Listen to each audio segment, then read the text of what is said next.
move to a very tragic and heinous story out of Phoenix, causing a ton of outrage. Another black teen killed. Over the holiday weekend, 17-year-old Elijah Al-Amin was stabbed to death by a white man because the teen was listening to rap music. There was literally no other interaction. The man said the music made him feel unsafe. So I want to bring in Nohelani Graf in Phoenix with more on this story.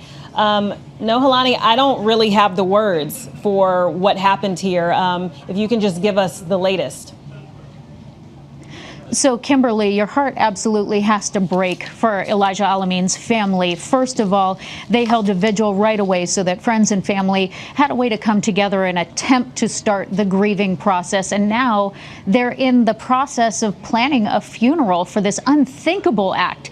Then, of course, there's the suspect, Michael Adams. The state has come forward and said he will be charged with first-degree murder in this case. He's going to show up in court next week for a routine hearing as this process begins, but already the state is starting to build that case and dig back into his history. This is a man who spent nearly 3 years in prison and got out 2 days before this attack. Previously in prison for aggravated assault charges, his time extended for assaulting an officer while in prison. This time, according to witnesses, Elijah was simply filling up his gas. He pulled up, he had his speakers up, he's listening to what his sister says was probably old school hip hop because that's what he loved, and he went in to buy a soda. They also say that the suspect had just helped someone fix a light on their car and then, unprovoked, as you mentioned, walks in, stabs this young man, this 17-year-old, in the back and slits his throat, and then casually walks out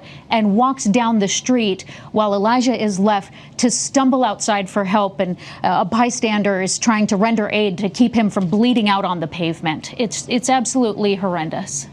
Wow, that is so terrible. Can you just tell us what we actually do know about Elijah, his life, who he was as a young teen?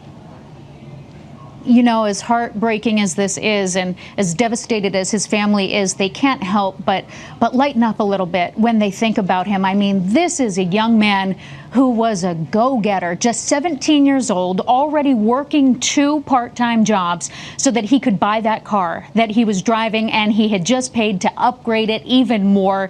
He was going into his senior year of high school. His sister says he was even considering getting a 3rd part-time job, and when he graduated, he wanted to do something to try and create his own business. So this was a young man with plans ahead of him, and by all accounts, just a fighter who had a bright future ahead of him. And now his family is in absolute disbelief, and at the same time trying to navigate this extreme sadness, also coupled with the extreme anger that they feel from this situation.